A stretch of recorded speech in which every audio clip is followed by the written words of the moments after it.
Hey, what's up guys? Welcome to another episode of Pan the Organizer. Today's show is all about a review of the new iPhone 7 Plus.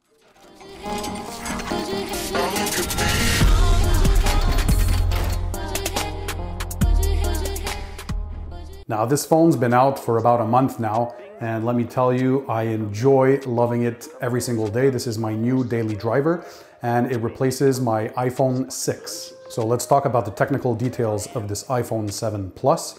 Basically, this is the bigger size of the two iPhone 7 models. It has a 5.5-inch display that's good for a 1920 by 1080 resolution. That's full HD. It has the bigger battery, so this one has 2900 milliamp hours.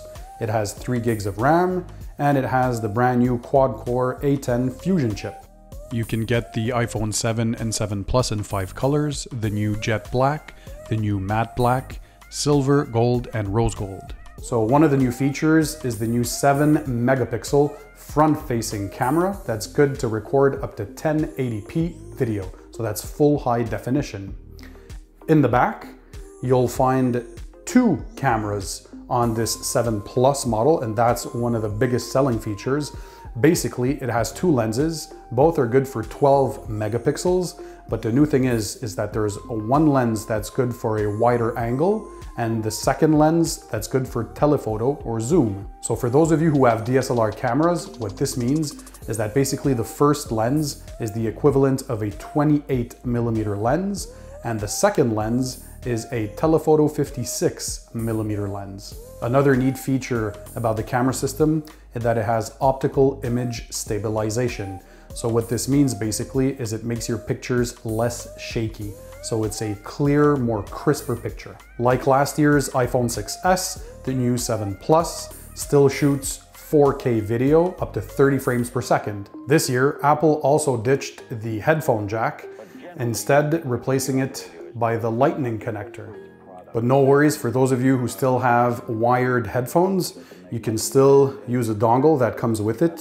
So basically it's a lightning connector, and on the other end there's the traditional connector to plug in your headphones. Another brand new feature for the iPhone 7 and 7 Plus is that they're both IP67 rated. What this means is that they're waterproof up to 1 meter deep. So no more worries if you go outside and it's raining, or even if you drop it in the toilet. Another new feature is that Apple has replaced the classic home button with the new advanced solid state button that's pressure sensitive and gives you tactile feedback as you press. Now the new iPhone 7 and 7 Plus have brighter screens. Apple claims up to 25% brighter than the previous generation, and I have to say, the screen is quite bright. Now, there are some better displays out there, notably the Super AMOLED displays from Samsung. The color representation is a lot punchier on the Super AMOLED displays and much brighter. You're going to have a richer color representation. However, if color accuracy is very important to you, then look no further than these Apple iPhone 7 and 7 Plus models. One of the last new features that this brand new phone has is that it now sports stereo speakers. So basically you have the lower firing speaker, and the second one is up here on the top earpiece. Now, although the sound quality is a bit better from these stereo speakers compared to previous generations, it's still not mind-boggling. All in all, this is still probably one of the best smartphones on the market right now. And the competition for the bigger iPhone 7 Plus is the Note 7 from Samsung, but we all know what recently happened with all that craziness and madness around the exploding batteries. So which is the best phone? Well, that's hard to tell, because what it boils down to basically is the user experience. Do you guys prefer using the operating system on Apple products, or do you prefer using the operating system on Android products? So Apple has also doubled the capacity of storage on all their new iPhone 7s. Prices in US dollars start at $769, then you move on to $869 for the 128 gig, and $969 US dollars for the 256 gig version. Personally, my iPhone 7 Plus is the 128 gig version, and with a silicone Apple case, in total it came up to 1,408 Canadian dollars with taxes. That's crazy. It's an unlocked version, so I'm free to bring it with any carrier. but in the end, the quality definitely is there. It's an amazing product and you can't regret it, that's for sure. In the end, is it worth the upgrade? Well, that's a good question. If you're coming from an iPhone 5S or iPhone 6, definitely you'll see the big, huge increase in speed. You're gonna have the added features of the new camera system that is just amazing.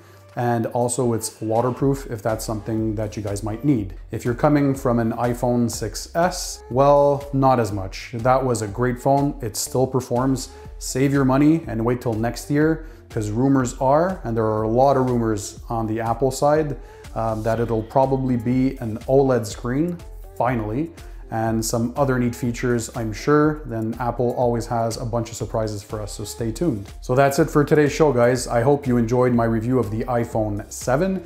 If so, smash that thumbs up button as usual. You can check out some more electronics reviews on my channel by clicking the card up here. Also, if you haven't done so yet, please click subscribe to make sure you get all of the updates and all the latest videos when I release them. And in the meantime, don't forget, keep it tight, keep it clean, and I'll see you guys on the next one.